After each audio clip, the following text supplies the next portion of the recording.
Hello, everyone, or the one. Hope you're all doing well. Well, what's going on? Who do we have here? Avatar, he's here. It says male 40 UK. Hi, Meran. Hello, Avatar. And Aman is here. Hey, Meran, 21 male India. Thank you for that. So let's go to Avatar. It says male 40 UK. So I hope you are well. My ex left me a year ago. Well, you're still here then. She left a year ago. You should have left a year ago too. Says, and I, and what? And although I will never contact her again, how do I forget about her and that feeling of love and loss which I had for her? Loss or lust? Well, first of all, why do you want to forget about her? That's part of your life. There's no reason for you to forget about her, but there's every reason for you to move on away from her. Because if a woman has been with you for a while, and this is about anybody, woman, men, if you are in a relationship, and then one of you or both of you decide to leave the other, well, then why would you still want to be with someone who decided not to be with you? Have some respect for yourself. What's wrong with you? The reason is that you're not focusing on her. You're focusing on the pleasure of being with someone, the pleasure of being loved or loving someone, the pleasure of getting attention, pleasure of having intimacy, pleasure of being intimate, pleasure of having sex. So all these are what you're focusing rather than the person who was actually instigating or not instigating, avoiding or offering all these goodies that we talked about. And if you do focus on the person, you will see that this person, very person that you associate her with, your intimacy, the love and the attention and the sex and all that, is not there, is not offering any of those. It did offer at one time. It was instrumental in you feeling what you said you love to feel, but not anymore. So why do you still want to be with someone who's not offering you the things that you're seeking and used to offer you, but not now? Because you're only going about the memory of the pleasure you had with her, not her. So you need to focus on the fact that it was a person, it wasn't working. You guys tried, obviously, to fix things. It didn't work. And that entity has now left your life, which you have an opening, an opportunity to continue your life, to find somebody else who will offer you all that attention, love, intimacy, and so on and so forth. So Your problem, the reason you can't necessarily, you think you got to forget about her, but in fact, it's just about moving on. The reason that you're not moving on because you're stuck on that memory that made you feel good then, and it still makes you feel good because when you think about things that were making you feeling good in your memory, the brain doesn't understand that this is a memory. This doesn't exist. Still gets high on that pleasure and then craves that.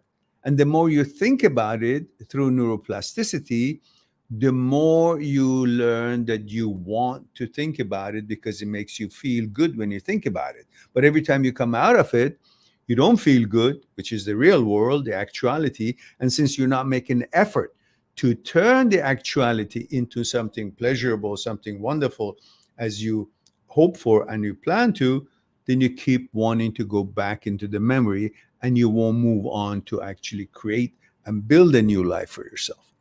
So, what you need to do is to understand you don't want her. You want the pleasure stuff. You want the intimacy. You want the attention. You want the love. Fine. These are all good. But you don't want her. You want these things. And these things and her are two different things at this moment. It used to be getting all these things through this person, but no longer. But you still want these things, but this person who was giving it to you is not giving it to you. But you still think she does because you're focused on the pleasure of once you guys were lovey dovey.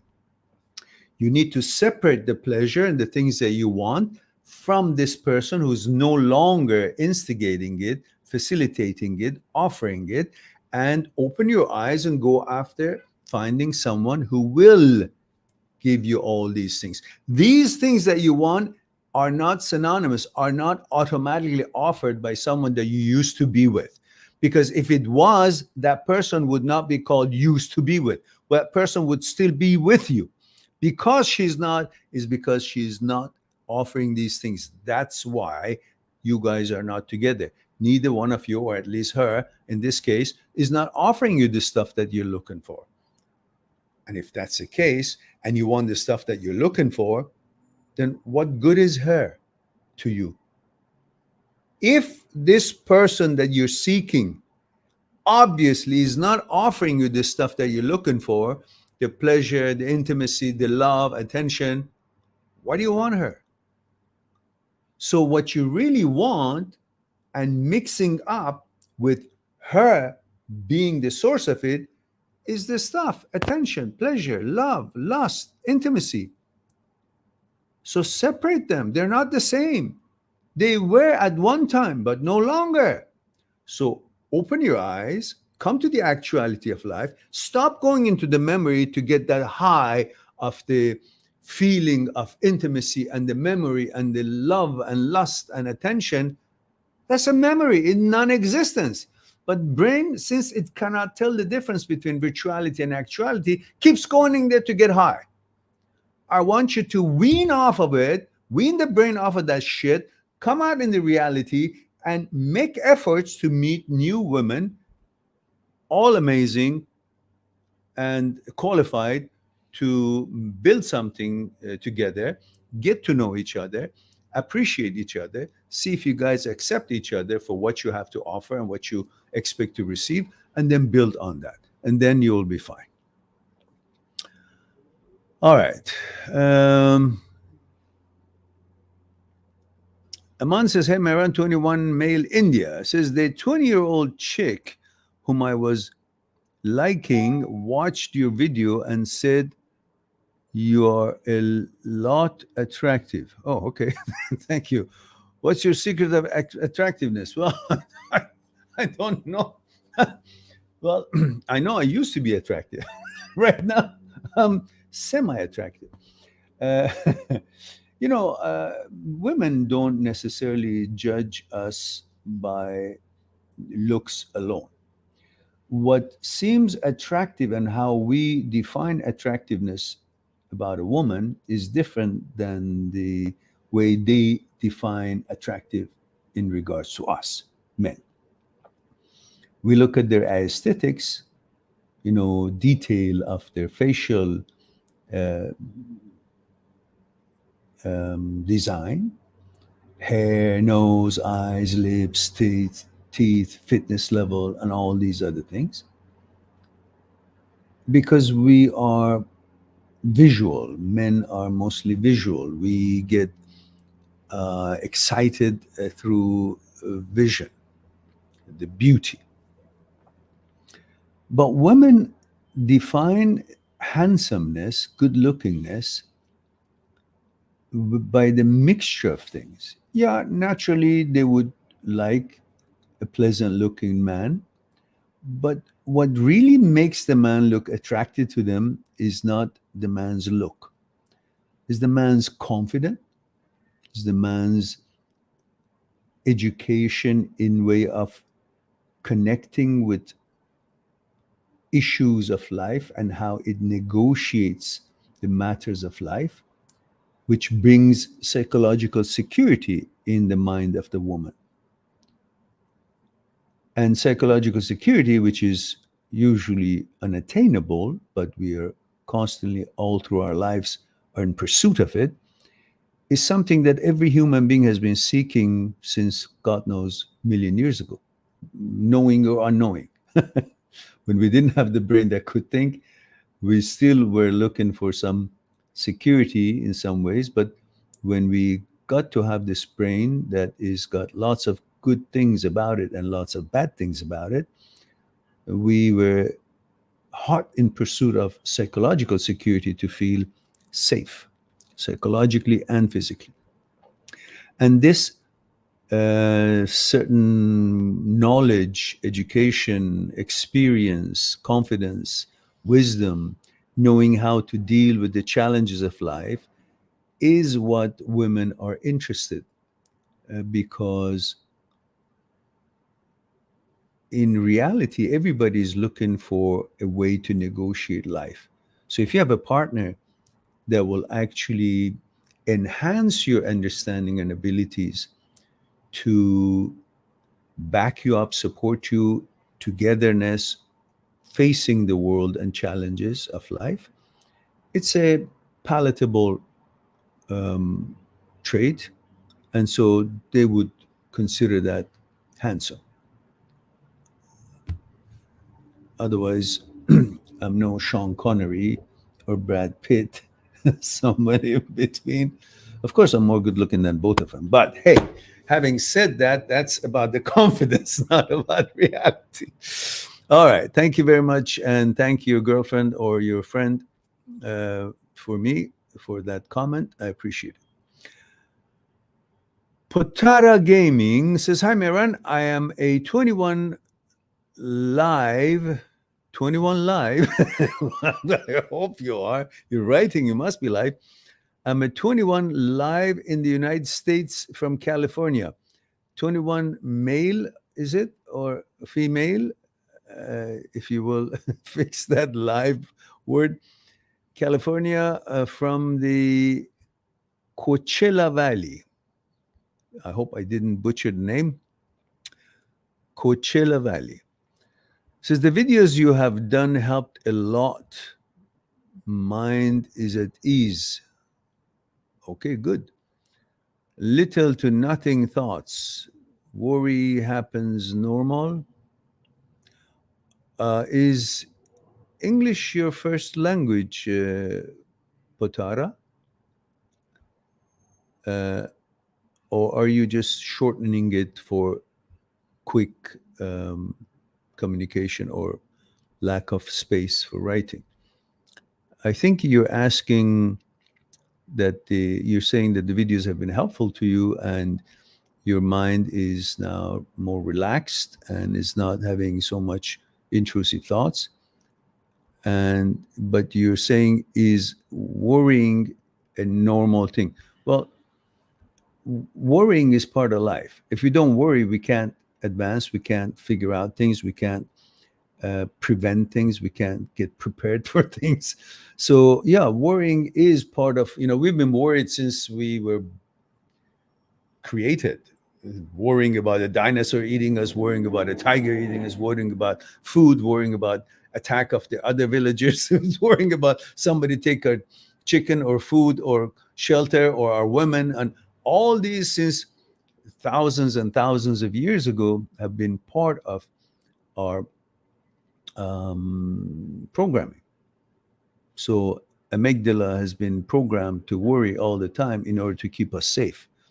So that's when you learn how to deal with the issues and prepare or strengthen yourself, or you know how to deal with um, the sympathetic and parasympathetic nerves, and to be able to handle life. So yes, worrying is normal, but staying worried all the time is not good. I'm a worrier myself. I worry about lots of things, and all my life I have. That's why I have blood pressure now. Otherwise, all my life I've been active in sports, heavily in all kinds of sports, from I don't know, soccer to equestrian, horse show jumping, martial arts, weightlifting, uh, tennis, heavy workout, swimming, everything. But I'm a sensitive person as far as I want everything to be this way or that way. So perfectionist in a way, and that has not been helpful. So I have high blood pressure, and which then you end up taking pills, and then that itself could have other complications, complicate kidneys and all that. So uh, while worrying is normal, but you can counter it by actually meditating every day and connecting yourself with the universal energy and universal existence, and to have that support and connection to feel less worry and more confident. Um, Princeton is here. Says, "Hi, Master." Hello. It says, "I don't know if you still remember." Of course, I do. Australia, right? Am I right? It was Australia, or was it Philippines? Or you were from Philippines to Australia? Some relation that I know you were going to school at the time when you first started talking to me. It was many years ago. Says, "I hope you still. I wonder if you still remember me, but it's your ex-timekeeper." Yeah. Says, "I'm 26 or 27 years old, I think." A male currently based in Philippines. Ah, okay. So were you in Australia at one time, or was it my imagination somehow? And Princeton says, by next year, it would have been 10 years since I first bumped into you already. Ah, yes, I thought so. So, yeah, I thought so. You were 16, 17 then. So I just wanted to give you a big, fat, juicy, tea infused and tender loving. Thank you. Thank you. Thank you. Okay, tender loving. Thank you. Thank you very much, Princeton. I appreciate the love. I appreciate the appreciation. And yes, I do remember you very well, in fact, pretty much, considering it's been 10 years. And I'm delighted that the channel has been helpful to you, and hope that we could reach more people, to help more people and be there for them. And Princeton says, with that, I wanted to ask, I have Mehran OCD. Oh, okay. Can you help me? Okay, what does that mean in exactly? Mehran OCD. Is it my Says, just kidding. Okay. Says, but in all seriousness, it's nice to see that your content evolved into more neuroscientific content, like with OCD. Yeah, it's a fact of life. Millions and millions and millions. I'm thinking everybody deals with some kind of OCD, one way or another. It all stems from psychological security, seeking for that. So everybody is seeking that since million years ago, and eventually hits them somewhere, somehow, in some way, in the form of OCD, on OCD subsets. So it is a common thing, but it is always good to be educated about it and know the role of components of the brain and what they do and how we treat them and how we help the brain to rewire itself through neuroplasticity by understanding the role of these components. The amygdala sending non-existent danger signals, the role of striatum, which then we go into caudate nucleus. And all these components, when they malfunction or they're overactive, cause different kinds of OCD subsets, and intrusive thoughts, and so on. And it could be all kinds of it: pedophilia OCD, harm OCD, responsibility OCD, um, sexual orientation OCD, religiosity OCD, all kinds of uh, things. They're all mental things, nothing real about them, but the brain cannot understand the difference between virtuality and actuality. So when something pops in there, and brain has its own needs for being occupied and feel secure, and creates all these thoughts thinking that if it doesn't something bad, it has to be occupied so it will be safe. It has to be constantly thinking of something which doesn't care what, as long as it's something, and it latches on to some danger stuff, some stuff that is irrelevant to you, but makes it relevant. So you'll be involved in allowing it to argue with you, or you argue with it. And it's this interchange keeps the brain busy, and the brain finds itself secure through busyness.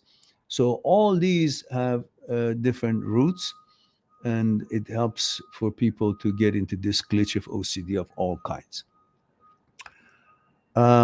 Anyhow, thank you very much, Princeton, for your kindness and for your attention and for your thank yous. So we go back to Aman says, oh, you're talking to Putaria, Putara?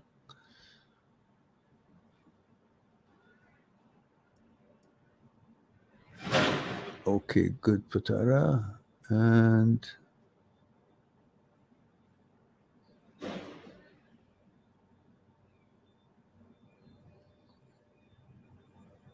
Princeton says, I miss you in your ultra sexy suit, your infectious laughter, your fatherly advice, your kind hearted smiles, your soothing voice. Well, thank you very much. I appreciate that. You should become a temporary promotional manager for this channel. This is all your fruit juices, all the delicious teas, and your descriptions of them. Says, I blame my regular heavy tea drinking to your influence. Oh, okay, that's all right. You can switch to herbal tea. I've switched to herbal tea. These days, I drink something that I'm really fond of. It's roasted dandelion root. Roasted dandelion root, not the leaves. That's awful tasting, but the roasted dandelion root. It's a mixture between black tea and coffee. The taste of it, which I don't care about coffee really much, but it's a taste it grows on you and you feel very comfortable with. But it's also very good for the heart, for your, it's nutritional in a way, and it's calming. So you can maybe try that. Roasted dandelion roots. And he says, I blame regular heavy drinking on your influence. Says your equestrian painting, Goku, your dog, and many, many more. Thank you very much, Princeton. You're very kind, and it was very good of you to be here. And he says, by next year, I would have been 10 years. It would have been 10 years since I first bumped into you already. So I just wanted to, oh, yeah, we saw that. We all got that one. I guess I've read those things. Okay. So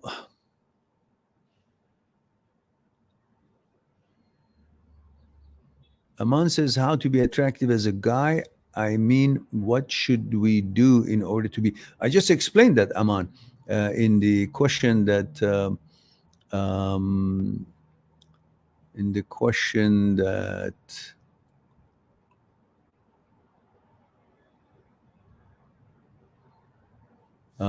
somebody had it. Oh, yeah, you had it yourself. Yeah. So I think maybe I'm reading this after I've explained that. So now we have, and Aman says, no, we are at Sid. Says, hello, General, male 34, Manchester. Aha. Hello, Sid. Says, just a thought of saying hi. Hope you haven't forgot me. No, I haven't, actually. I'm hoping that you're doing well. And obviously, you must be. Otherwise, you'd be on my neck trying to sort things out. But I feel you've become wiser and wiser, and you're perfectly capable of um, negotiating things and figuring out things. And the older you get, the more you can rely on your knowledge, which we all at one time or another don't have it as much as we should. But through our time and through the challenges, we, if you're resourceful, we search and research and we learn and find and become more confident and knowledgeable, which I think you have. And that's why you're not needing me that much. And that's wonderful. But no, I haven't forgotten you. Of course I do. All right. And Sid says, I agree with all wonderful praises Princeton is bestowing on you. You truly are a balsam to so many souls, including mine. A pleasure, pleasure, and thank you very much. You guys are very kind. Thank you for the kind words. I'm not sure if I'm really that great, but I do what I can, and I'm delighted that it's been useful, helpful to so many of you, and help you in your journey in this short journey of life. I'm delighted to be part of it. And Sid says, I'm having the best time of my life at the moment. Um,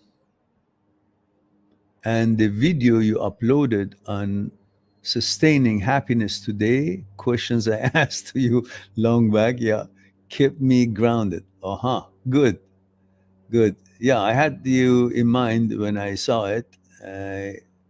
I it's been a while since I've uploaded things because I've been very busy on the TikTok end. But it's on TikTok, all my talks are political about the disaster we're facing with in Canada and the uh, prime minister who is unworthy of being a prime minister of this country. So most of TikTok is that's what I'm busy with, and it's been occupying my mind.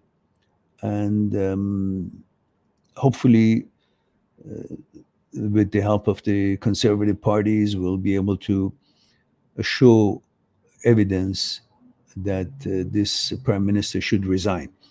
And hopefully, he will be wise enough to resign, although I doubt it, because if he was wise, he would choose another profession because he's terrible at this and he's not qualified. So the whole world stage knows it. European Parliament MPs have stated that and given their rejection of him being there, even attending, and in many other venues around the world and in our own country.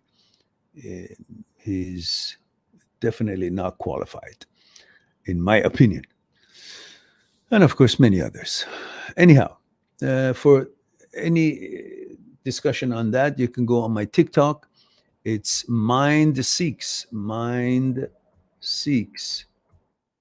on TikTok.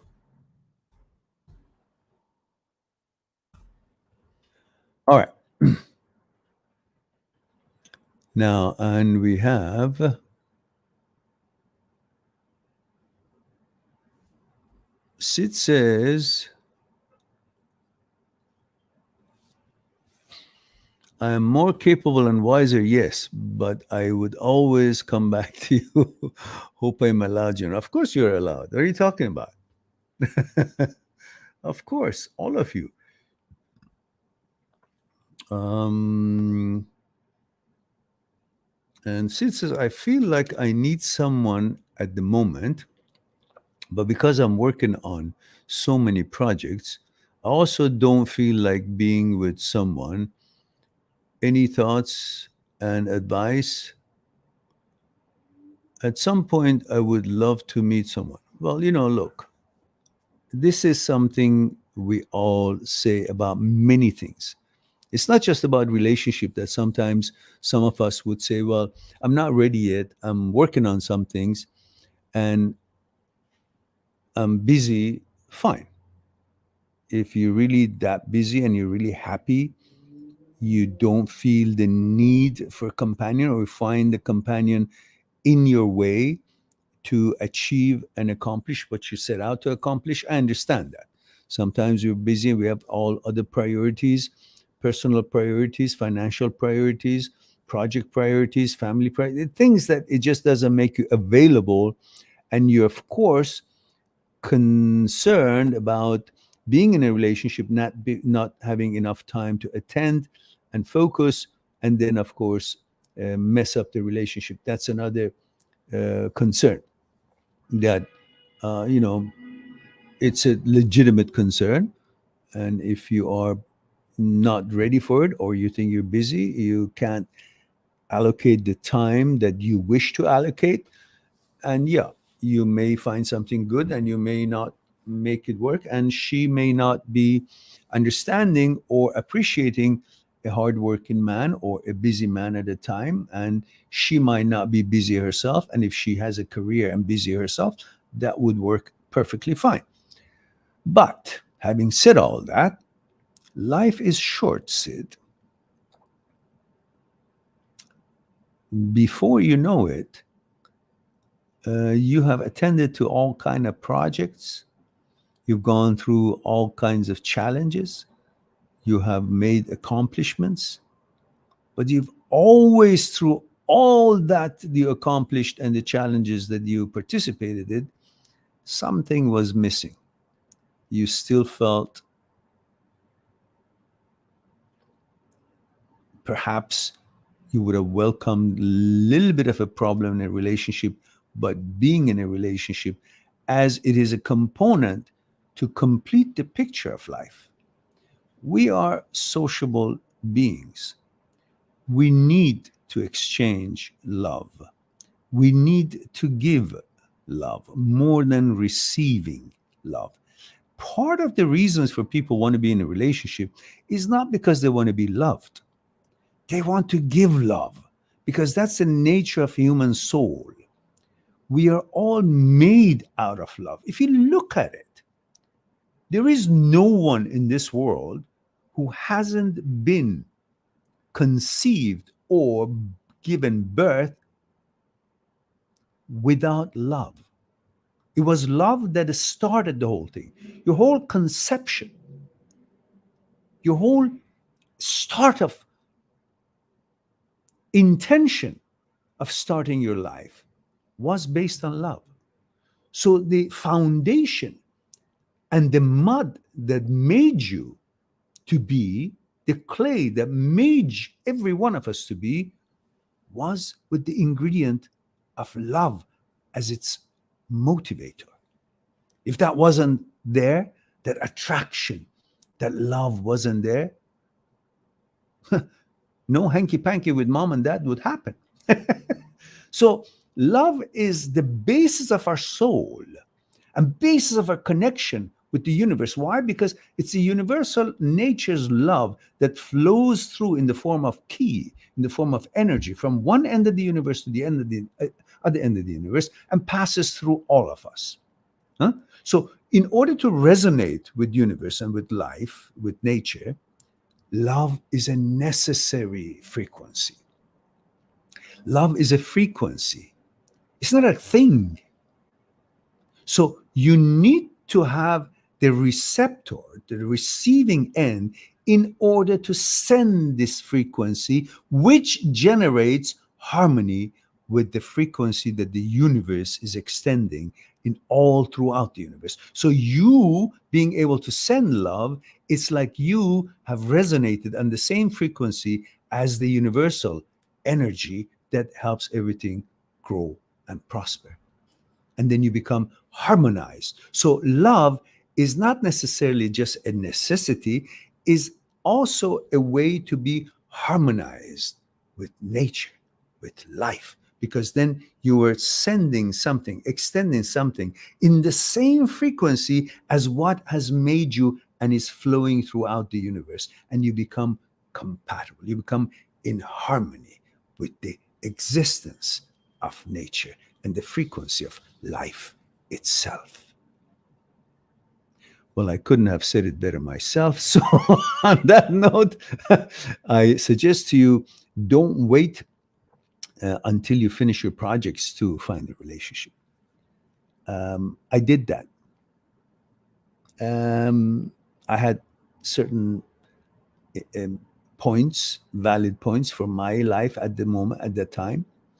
But in a way, it was a mistake. So I recommend to have a relationship as often as you can. If one didn't work, next one.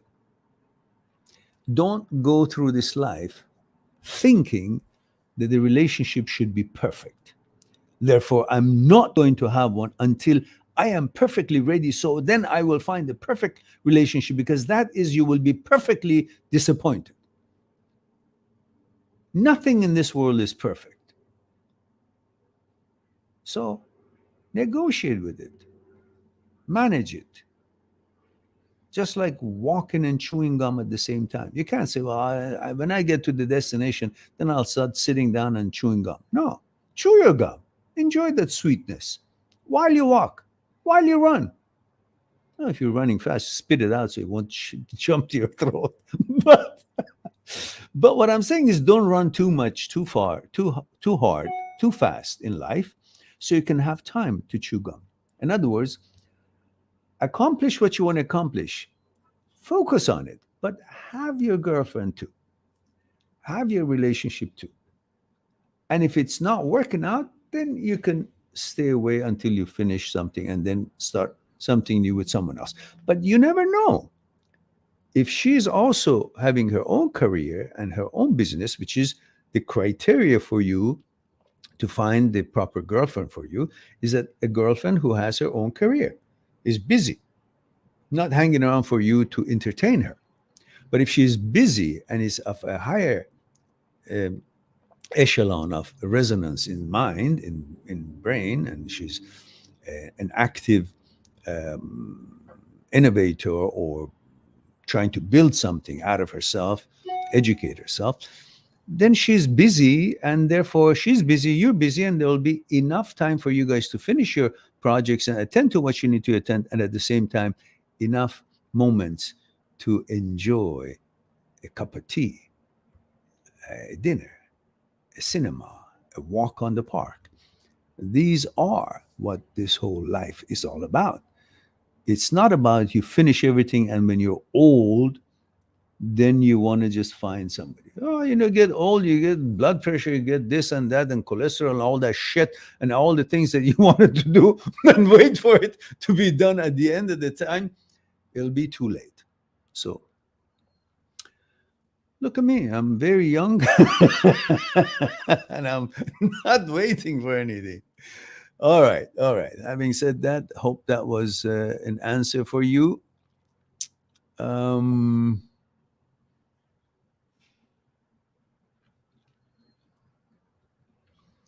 Princeton says TikTok. Hey, I'm so behind. How I follow you there? As I mentioned, Mind Seeks, MindSeeks, is my TikTok handle on TikTok. There it is. All right. Who did I miss here? Stewazi says, hi, Miran. I'm male 30. From where? You forgot that. Says, I have a question. I've been dumped after 3 months of dating a girl. It's been 2 months after, and I still have thoughts about her. How does one get over a short relationship? It's not that you're thinking of her, it's about you're thinking about the pleasure you had with her, because obviously it's most sought after activities that we men like to have a girlfriend, to be intimate, to give love. We just finished talking about it.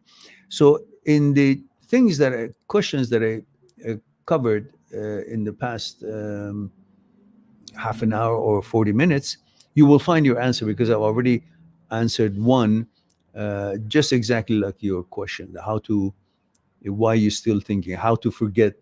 And I addressed it, I think, properly. It's not about forgetting, it's about moving on. And you got to know why you should move on and why you should, if you think you should be thinking about her, think about why you're thinking about her. And when you figure out why is it, what the real reason is that you think about her, is it her or is the pleasure that you had, then you'll know it's time to move on for sure. And that's the only way you will be able to bring balance back to your life.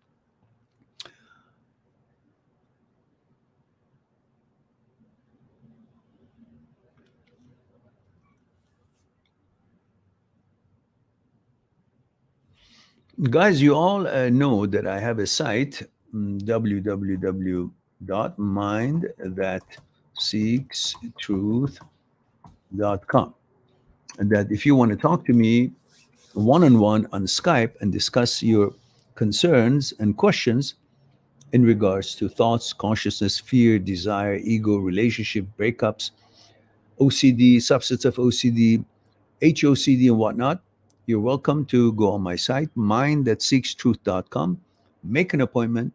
A 1 hour appointment will get you another extra 30 minutes for the new clients, and then we'll discuss and explore what's concerning you one on one on Skype.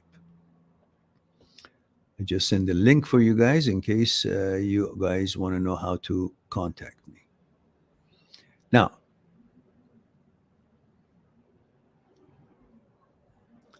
and we have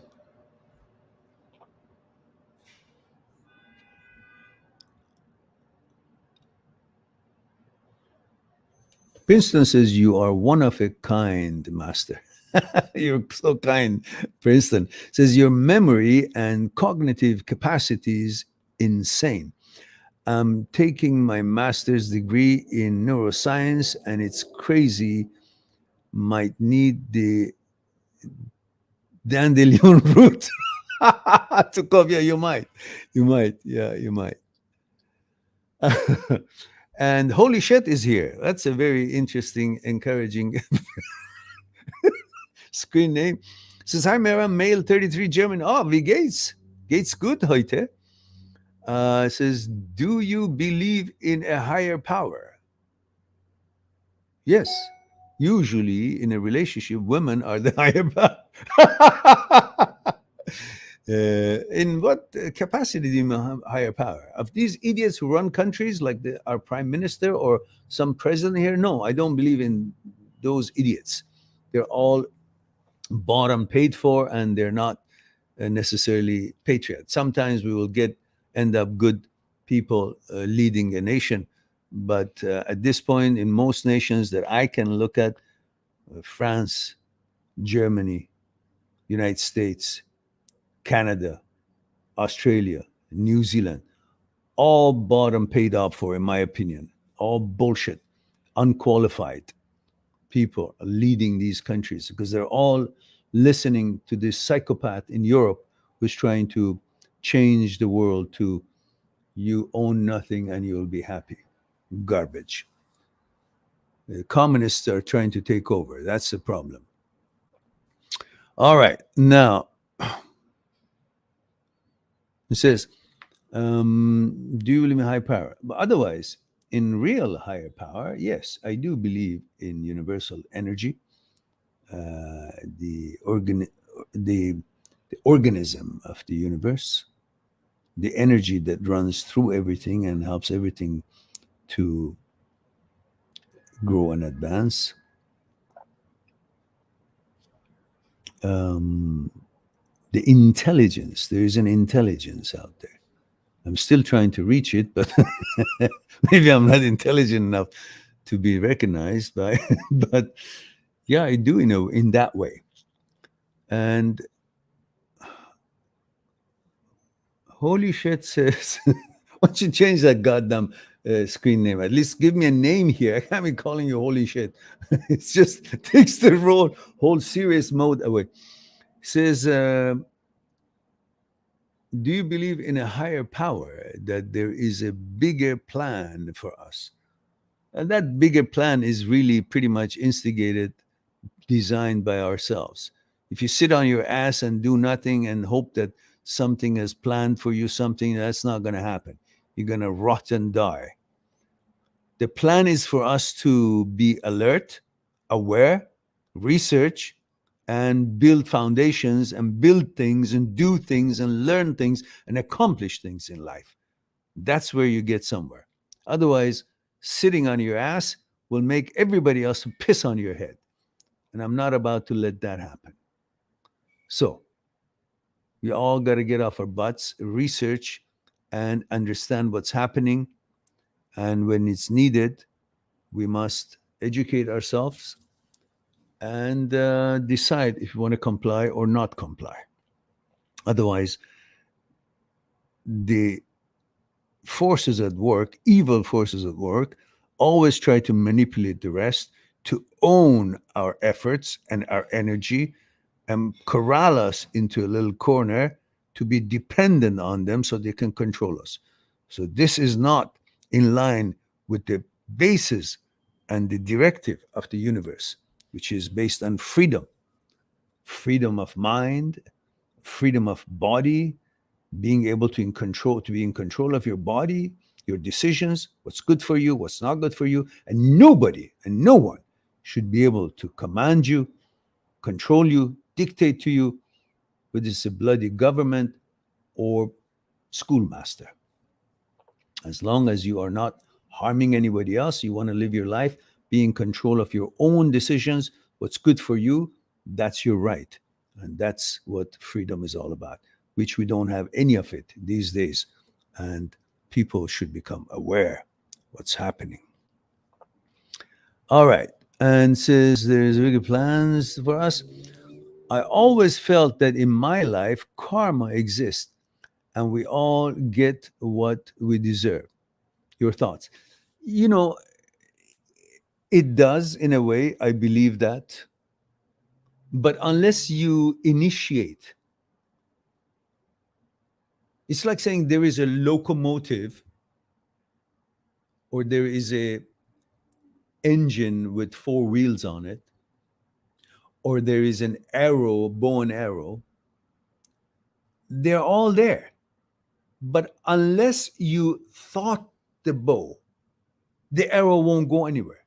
Unless you direct the locomotive or that engine with on wheels to a direction and prompt it up, start it on, push it to that direction or direct it to that direction, it won't go to the right direction, the direction that you want. It won't get to a destination that you hope for. You got to direct it. So these things, karma and plans and so on, in a way, yes, but you must initiate, direct it, and be able to. It's like the explanation of force in Star Wars, which is the same explanation of ki in Aikido.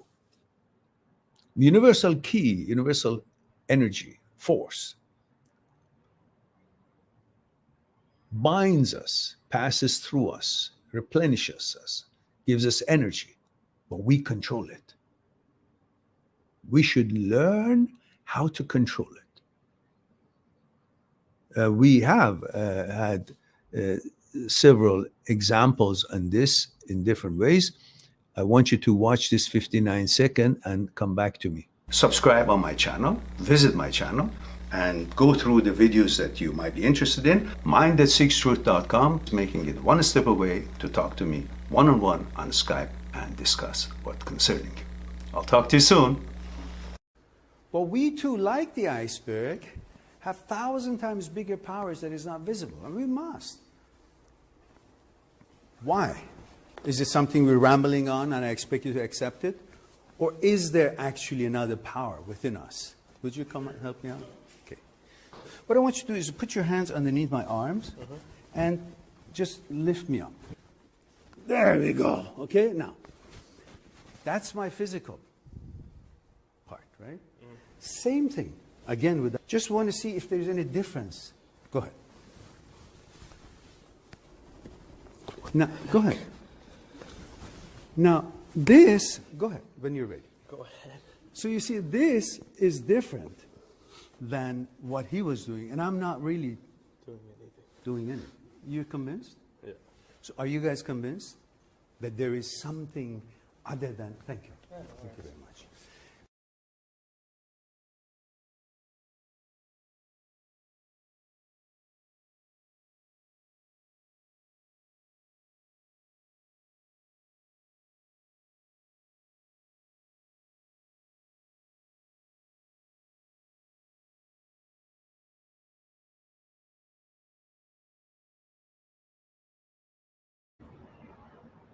So that explains a little bit about the key, the energy that we are all made out of, everything in this universe is made out of. There is a way for you to be able to control it. This exercise that you just witnessed, well, it's not a magic act. It's just about understanding that flow of the energy and to be able to direct it, control it. The more we train, the more we learn. I'm trying to control it so it can bring my blood pressure down. So I hope you get the message that we are not just the physical entity. We are made out of at least, if not more, two elements: physical portion and the energy portion, mind. And then, of course, our awareness, our soul. So we need to understand the relationship between our energy and universal energy and how to increase the conflux between the two and to become one with the nature in order to be able to be experiencing more powers, clarity, health, and so on and so forth. So, in a nutshell, yes. All right. All right. Let's see. Let's see. We have Sid says, I have so much love to give, but the takers I meet, I don't feel a lot of love for them. And for the ones I feel love for, they're already in love with someone else. Scheiße. Yeah. Well, that's the nature thing, isn't it? But you can be certain that there's a lot more people out there who are not involved with somebody else, and they are actually up your alley and they could suit you very well. It's just that they haven't come into your field of vision. You haven't had the chance to cross paths. That will happen as long as you don't keep focusing on where is it, where is it? Because the more you look at it, you're looking at places and then you'll miss the actual where things are, which is on the track of your life. It's not like you're supposed to be looking around so much. It's about focusing on building your life. And as your life progresses, you will eventually cross path on those cross sections where those opportunities exist. So don't have to look too far away, but focus on your life and be happy by accomplishing the things that you want to accomplish in your life. And that happiness, that energy will itself help to gravitate others and the opportunities toward your journey and your path.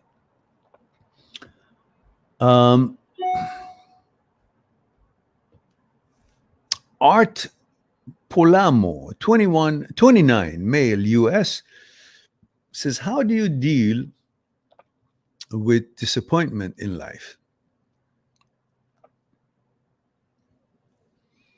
I'm turning 30 soon and have no one in my life.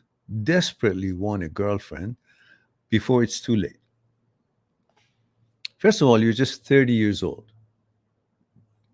It becomes being too late, you're talking about 70 years old, 75 years old.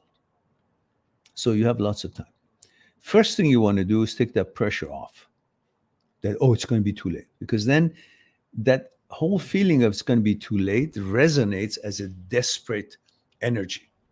And that desperation pushes people away. No woman wants to be with you if you don't feel confident, if you don't feel you have something to offer. If you, once you get to know someone and you guys have an understanding, then you can be as much attentive and in love as you want to be. But at the beginning, when you enter a room or a arena of any kind, an event, with that feeling of desperation, oh, it's going to be late, I got to find a girlfriend here, that already have given out vibes that, this one is desperate. And women think someone who's desperate, they don't necessarily think is a very qualified person and is full of love, because they themselves mostly are not so confident. When you show some certain kind of a overly expected need for a companion, they find that as a weakness. They find that, oh, if he's so into me, and I don't think I'm that much, because they don't have enough confidence themselves, and they may not be much at all anyhow, and they know it.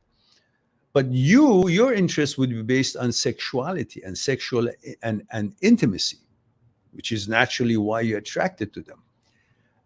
Therefore, you would be interested in them while they're really not qualified in their own mind, and rightfully so. They may not be qualified in any other tangents, but their looks. And that's enough for a man to be attracted to them.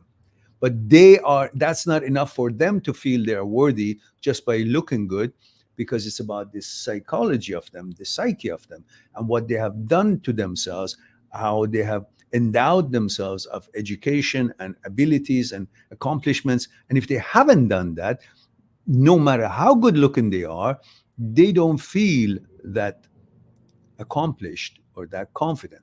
So then you come along and you're a man, you like their looks, you pay attention to them because you find them highly qualified, because that's how we grade women, our interest towards them.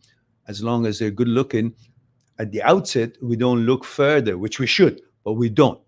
So you show that interest on those bases. She knows she's not qualified. She wonders, why is he paying so much attention to me that I know I'm not really that worthy? I know I'm not that good because I haven't really accomplished anything. Or if she has, she hasn't been able to put it together to see how wonderful she is. So she doesn't have that confidence. And then she questions, why is this guy so interested in me? And because she doesn't have enough confidence in herself, then she figures, well, if I'm not that great, I don't think I'm that great. This guy is so much into me. That means the guy is not much. And if he's not much, I don't want him. Even that, without a confidence, walks away from you because she thinks you're not good enough because you like her. And the whole root of the matter is that she doesn't have enough confidence in herself. So these are some of the things that you might want to consider. So not to be desperate at all. And always understand who you are, educate yourself, build something, and then don't go in there with an agenda. Just, you can never enjoy a beautiful park if you run through it. You got to stroll, walk slowly. So when you meet a woman, don't try to score a point and get a phone number and get a date and get somewhere with her. Just relax, stroll, talk, find out about them. Do they qualify? Are they nice? Not that, oh, there's a girl, it's good enough, I got to have her. Then It's like running through a park. It's a beautiful thing in front of you, but you're not spending time to get to know her, to converse with her, to make her feel comfortable. Instead, you're working toward an agenda. I gotta catch her. I gotta throw the, you know, the what is it? The fishnet or the whatever, the fishing rod. I gotta catch her. No, you want to walk and talk, stroll, relax. You are under no agenda. You have nothing, no mission there. Your mission is to interact. That's all. If you go in there with the intention of interaction, there is no desperosity felt from the other side. And then you will get to know something and you will still be reserved in such a way that they would want to know more about you. And then it will take its natural course. So, first of all, show up in some events that are representing certain quality of a woman. You know, maybe you won't find them in a disco if that's where you're going. Maybe you'll find them somewhere in some venues of volunteer work, maybe of some sort, or some Good Samaritan type of projects, something that is non-profitable, maybe something that is up your values and in line with your values, or some activities that are maybe more of fun activities, but relaxed activities, some clubs that would, I don't know, not too many women play chess, but those sort of clubs, what I'm saying, certain clubs that would be having involvement for communication, such as maybe some extracurricular activities for courses that would be interesting to all kinds of people. Uh, some sports activities, maybe if you play tennis, maybe you just find the roster on the tennis club and see who's put her name down for partner to play tennis, and find the ones who are level of tennis is equal to yours or close, and they're female. And then the numbers are there, call them up and see if they like to play, and then you get to know them. And don't just stick with one. Different players, different times. Talk with all. Become a little bit of a social butterfly, so to speak. So you wouldn't be just sticking to one, and if she can't make the game, you'll be disappointed. No, another one, and then you'll gain certain kind of a confidence because you're in contact with many women, and they're not an anomaly anymore for you. They're not so mystical. Oh, I found one, so I should grab her tight. The tighter you grab, they want to sooner they want to let go. So through the preliminary stages, you get to know someone, and if you guys hit it off, then you can be more vigorous in your approach towards each other. Anyhow,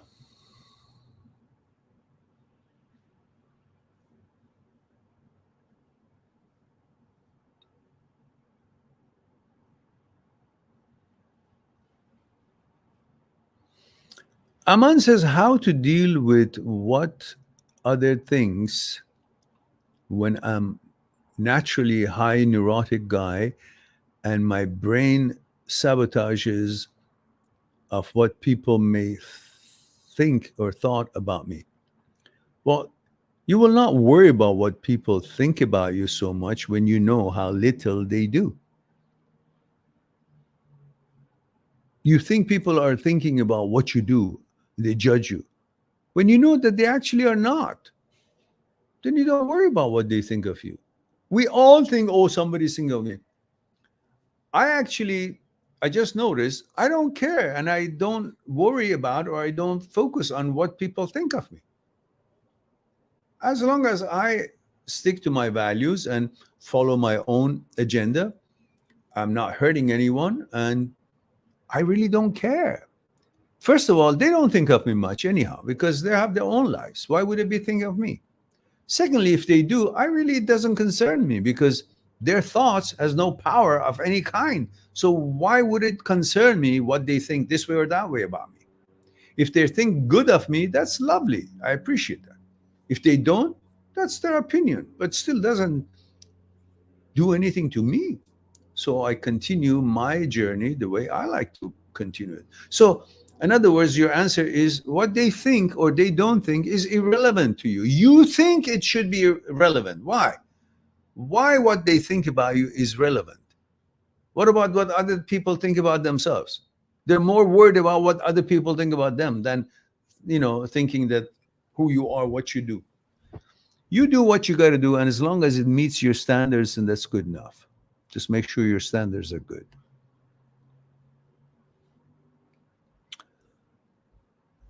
All right. Guiding Words says, Dear Meran, 25 male Netherlands. Aha. Says, Arabic background. Okay. Says, I did what you said. I'm almost done with college. Already got applied to a job in the Central Park. Yet I don't feel complete since, again, I feel like missing out since my ex broke up with me because of her mom, who didn't see me a good enough for some reason. You see, this is the problem.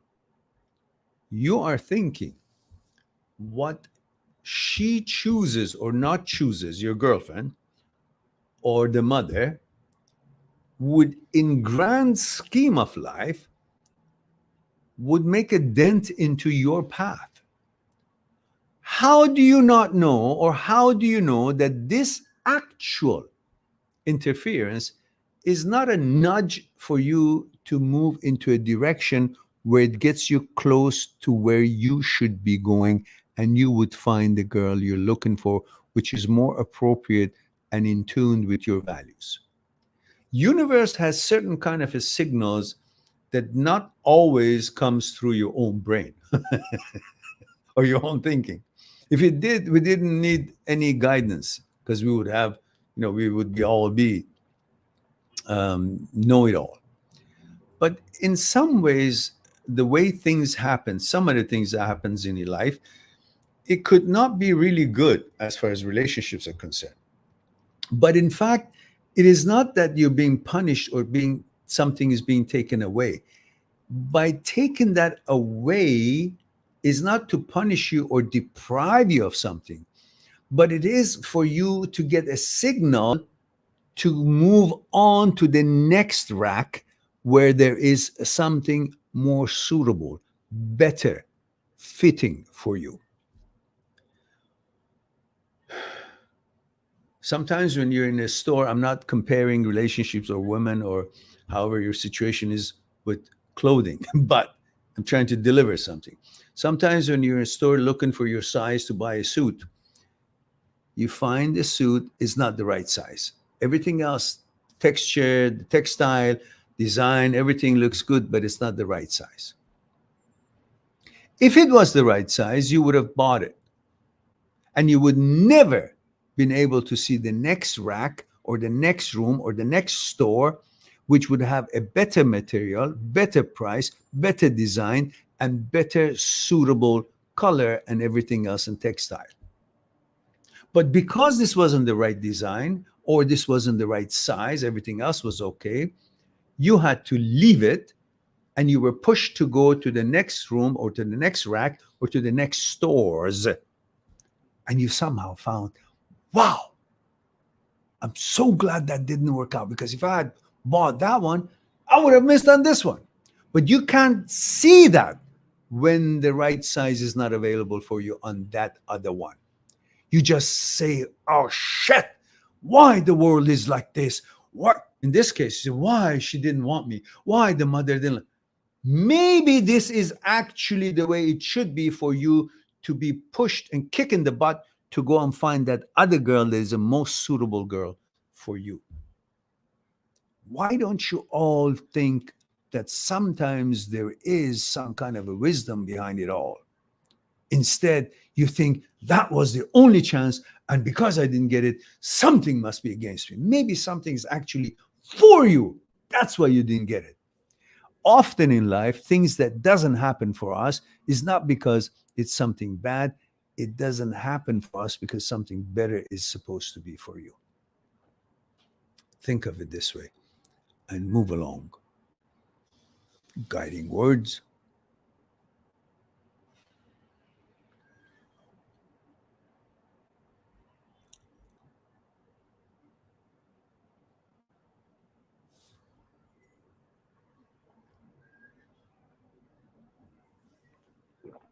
Look, you need to understand the mother is trying to upsell her daughter, especially in that culture. And I use the word sell as a way to deliver. She's trying to sell her 26-year-old daughter to some guy who's 35 with career, money, and all that in order to uplift her own life and seemingly secure her daughter's life, which is all bullshit because no matter what, you never know what the future holds, and that could be a disaster anyhow. But that's her thinking is limited thing. Just because she's the mother, she's older, and she's the mother of your girlfriend, doesn't mean she knows shit. So when you're facing with a family that is actually so close-minded and stupid, and instead of letting these two people who love each other just try it and go, and maybe in a year or two, maybe they won't like each other anymore, maybe they will. Instead of that, to let the nature take its course, wants to create a situation for the daughter and pick someone older with some career and some money and so on and so forth, thinking about the security of the daughter instead of letting her decide and see what life is able to bring to her. So when you're meeting with some stupid people like this, in their mind, they're not stupid, they're looking after their daughter, but it's their level of understanding. Then you move on. Why do you want to be part of the family that is so dumbfounded? Move on. You're 26, she's 26. It's no time to get married anyhow. It's time to get to know somebody. You wanted to date her, she wanted to date you, and that's good enough for a couple of years, and you'll see. If you're still together, then you'll decide then. But if you're not, the 26-year-old is not the time to get married anyhow. And if that was your intention, you just fuck off. Move on. That's not the age for you to get married. You're 26-year-old. You just got out of the diaper. You just finished your education. You just got a job. You just got to try a few girlfriends here and there to learn what women are all about. Then with that knowledge, then you know what kind of standards you expect from your woman or someone who you want to be your wife. Then you go hunting. Then you go shopping. Then you go assessing. You just found one girl, and at this age, any girl has got some kind of a look and make you feel you're a man because she pays attention to you. Well, your dick is up and you think that's all there is in life. Her. Now the mother says no. Oh, she becomes more palatable now because they said you can't have her. Now I gotta have her. Just fuck off. Meaning, let it all go. She doesn't want it. The mother doesn't want it. And she doesn't have enough guts to stand up for you. Move on. Next. Don't sell yourself so cheap. That's what I have to say about that. All right.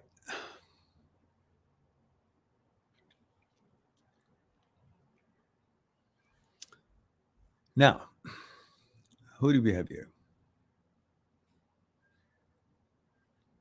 Holy shit says, call me Axel. All right.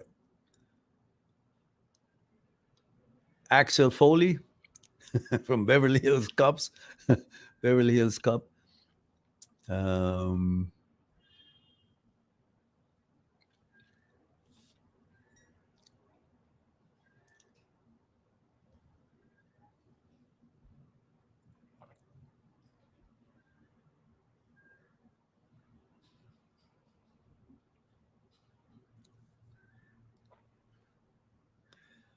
Aman says a girl showed a lot of interest in me. I'm friend with her long time. She asked me I like her. She asked me if I like her. I said yes. And she said she only likes me as friend and no feeling for me. Should I go back and ask her for a date?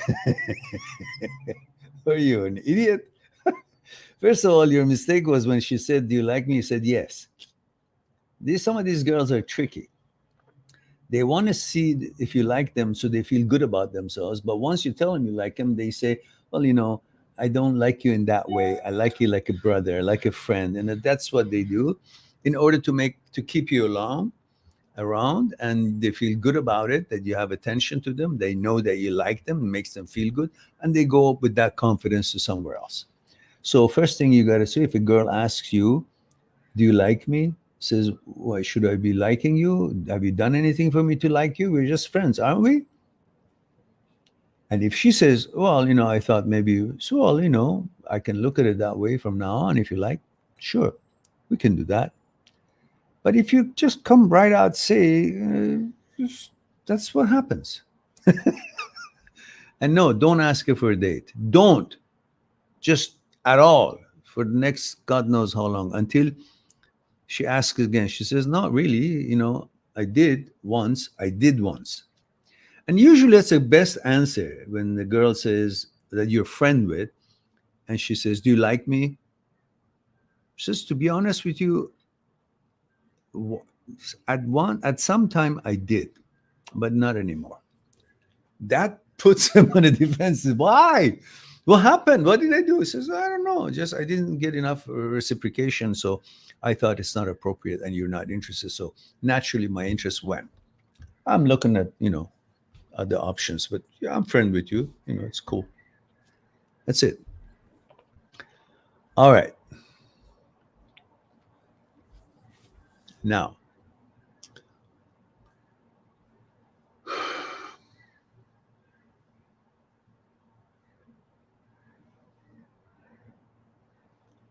Potara says, is dating a girl while HOCD a good idea? Absolutely.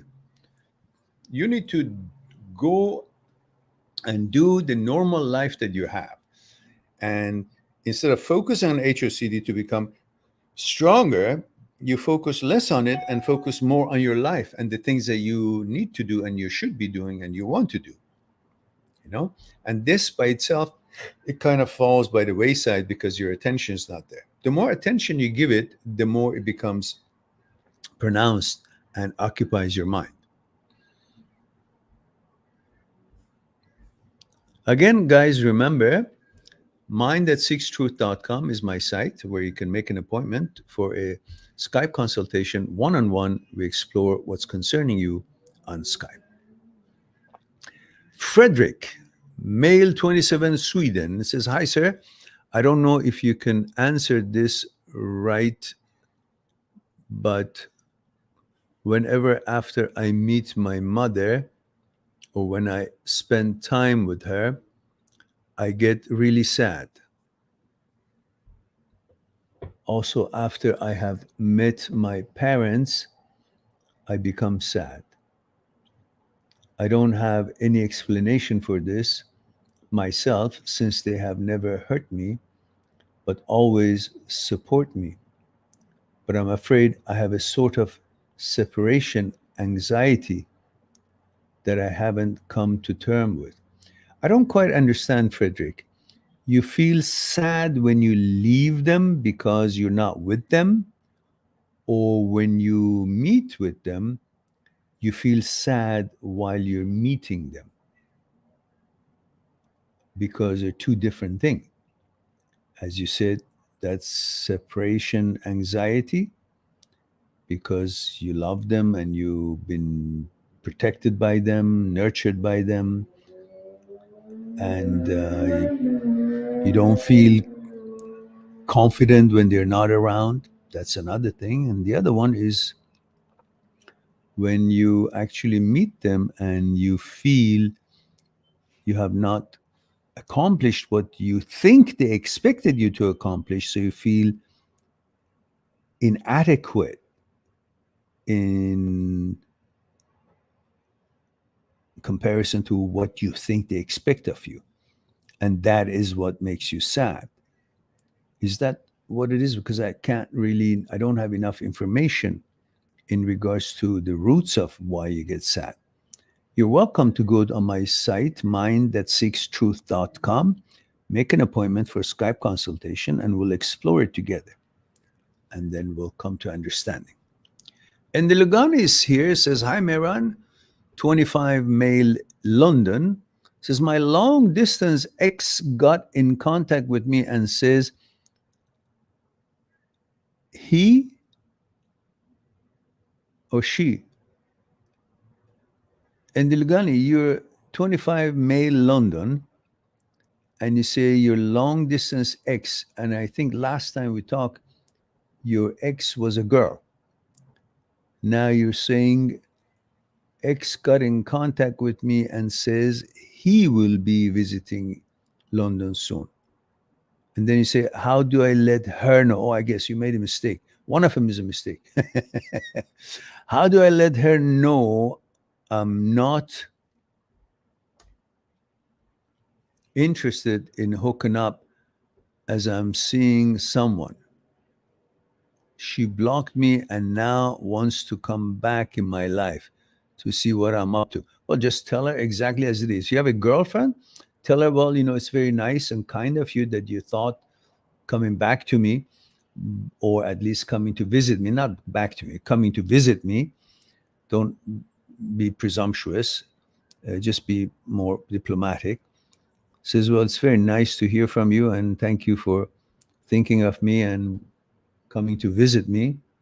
Um, However, I want to let you know that I'm in a relationship with someone right now, so I don't think that would be, uh, you know, serve you appropriate to have my attention as my attention is somewhere else. Simply, honestly, just say it. Frederick says, I don't know the roots of it, but I like your explanation. I think it's something to do with fear of loneliness or something. I feel I'm not giving them enough and I'm too self centered. Yeah. There is a balance needs to be created between your own time and your parents. You can't be so independent to forget that these same parents that right now you um, prioritize your life way more than you give credit to their entitlement to your time. They're the same people who fed you, took care of you, protected you, sent you to school. When you were sick, they were there for you. They sacrificed everything for you. That doesn't mean you should spend all your time with them or you owe them anything. No, you don't owe them anything because we as parents, we do what we do with love. That is why we have children. We love them. We want to take care of them. We want to deliver them to themselves as best as we can. And we make lots of mistakes on the way. But don't let those mistakes make you to resent them or to think, oh, they did this to me. No, they were mistakes. They were not intentional. Their intention was to love you, to take care of you, to raise you, provide for you. That was their intention. On the way to do all these things, there were so many things they had to deal with in life that they could have made some mistakes that made you feel like if they are doing it on purpose or doing something bad. But it's never their intention. As you can see, they still love you and they still welcome you all the time. So, what you need to do is to understand that you have a private life and you should respect that and attend to yourself and to your life and to your plans. But at the same time, you should know that there is certain kind of a time that they would love to spend with you if you have if you are able to um, schedule some specific time for your parents as part of your life. Your life has different compartments: your work, your relationships, your fun, your research, your everything else that you do, your interests, there's also parents. It's one compartment. It doesn't have to be a big chunk, but enough that will sustain their existence, because their whole existence, their whole conditioning in their consciousness for years until you grow up to be the age that you are has been to feed you with love, thinking about you, concern about you. Now, suddenly you cut them off by not being there, at least a little bit. They will have a hard time because they won't be receiving that nutrient that they're used to for so long. Hmm? So, you need to create a balance. Respect your own life, privacy, that's for sure. 100% you're right. And they don't expect much. They only expect a little bit, just a little bit of time. So be happy when you go there. Be happy when you're with them. And you can be sad when you leave, but that's not a sadness, but be happy that you're coming back again next time. Because they don't expect you to sacrifice your own privacy to give attention to them. They just expect having a little bit of a tea with you. That's all. You can manage that. Then you will feel like, okay, because I have a scheduled attendance to my parents, then you never feel guilty again. Because if that's what makes you feel sad, probably the feeling of that you're not doing enough for them. But the fact that you spend a little bit of time with them, have tea with them, that will put you at ease because you are now contributing. You are now spending time with them. You are now feeling that you are doing something for them, and you feel great about yourself and the great that you spend time with them, and there would be no feeling of sadness if that is the tangent that we're talking about. Otherwise, if you feel sad when you leave them because you love them so much, you miss them so much, well, you got to grow out of it, because eventually they get older and older, they become less and less mobile, and you become more and more sad. So you got to understand that's the nature of life. We all get old, we all eventually perish. But until that, you have lots of opportunities to, anytime you feel like it, you feel sad, you want to be with them, come and have tea with them, and then go about your business. Just a balance, not overly.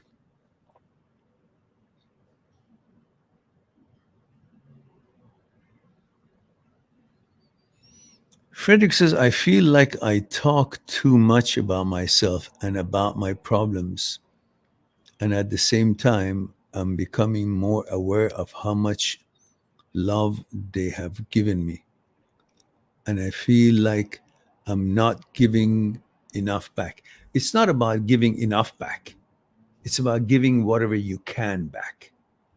Because you can never replace what they gave you, because they gave you their life. The whole purpose of their life was you. You will give this, if you have a child, to your child or to your own life. You're not supposed to be equaling what they gave you. Don't worry about that. They're not expecting that. And that's not your duty. It was their duty to raise you, but it's not your duty to give the same amount of love and attention and care back. Not at all. None of us expect anything from our children. We feel it's our duty to attend to them. And once we have, they will carry on and attend to their lives as best as they could, because that's all we want. And if they have children, they will attend to theirs, and they'll know what it takes to raise a child. But we don't expect you guys to come back and give us the same fold. Some of you do, but it's not necessary. So just feel happy that you are having some time to spend with them, and make that regularly, and you will not feel guilty, and you will feel that it's because it doesn't matter if you talk a lot about yourself when you're there, because that's what they really want to hear about. They're conditioned to be there for you, and they've been there for you all the time. And now when you visit them, when you tell them about your problems and challenges, that's what they're there for. They feel useful. Hmm? You don't have to nag about it or complain and be negative about it. But if you have a certain issue, they would love to hear about it, and it makes them feel good because it makes them feel useful.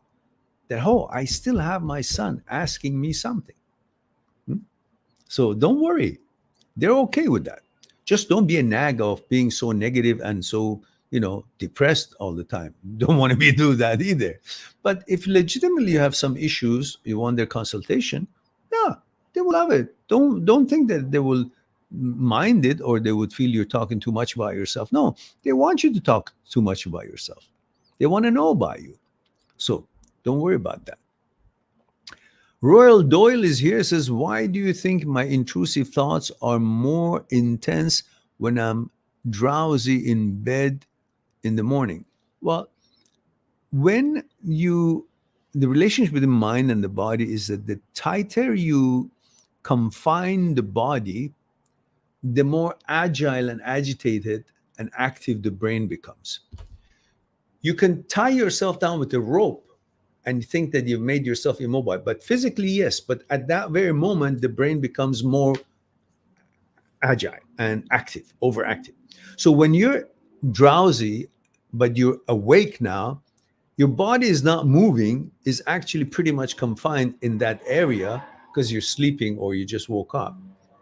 But that's when the mind, the brain says, well, he's not doing it. He doesn't need me. So it goes on a rampage. It goes on a rogue because it needs to do things, to be busy, be occupied. If you don't give it something to do, then it will come up with something because it needs that to feel secure. And when your body is laying down doing nothing, you're not giving the brain anything. You're not asking it to think about what you should do, what bus you should take, which project you should have, what you should study, what work will be, nothing.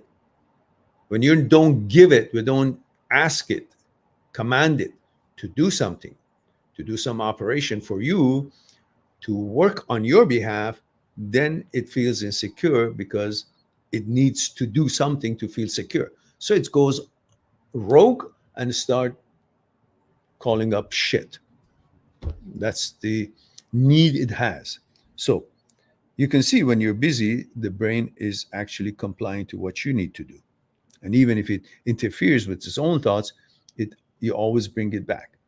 Just like I explained the other day, in Aikido, we learn when you have a sword that if you hold it with physically holding it only, when an instructor comes or somebody else hits the sword from the opposite direction, hits the sword moves.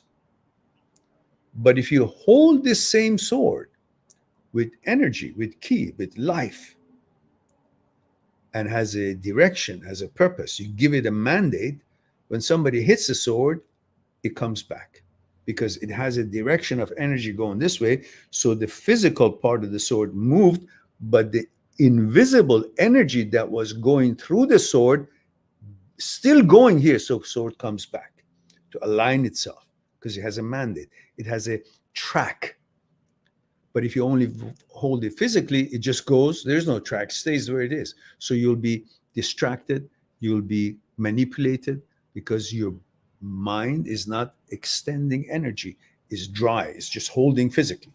Same thing when you don't have a line of a project or intention or focus on accomplishing something, your brain is anything that comes into it in form of intrusive thought, it grabs onto that and it stays there. But when you're busy doing something and have a direction, have a plan to accomplish something, then when it's disturbed or distracted with the intrusive thought, you always bring it back. It naturally comes back after a short time because your awareness of what you're doing brings it and puts it in line because it wants to use it. So that is how you most treat intrusive thoughts, by focusing back on what you're doing. Every time intrusive thought comes, focus back on what you're doing. So it's like hitting your sword, it comes back because you bring it to focus back on what you were doing. Anyhow, guys, it's been 1 hour and 40 minutes. I think it's time for us to say goodbye for the day, and we look forward to the next live stream I wish you all well. This is the time I say I love you all. Thank you very much for being here, for giving me the opportunity to share a thing or two with you. In the meantime, be good to yourself and to the others. I'll talk to you soon. Bye for now. Subscribe on my channel, visit my channel, and go through the videos that you might be interested in. Mind-that-seeks-truth.com is making it one step away to talk to me one-on-one on Skype and discuss what's concerning you. I'll talk to you soon.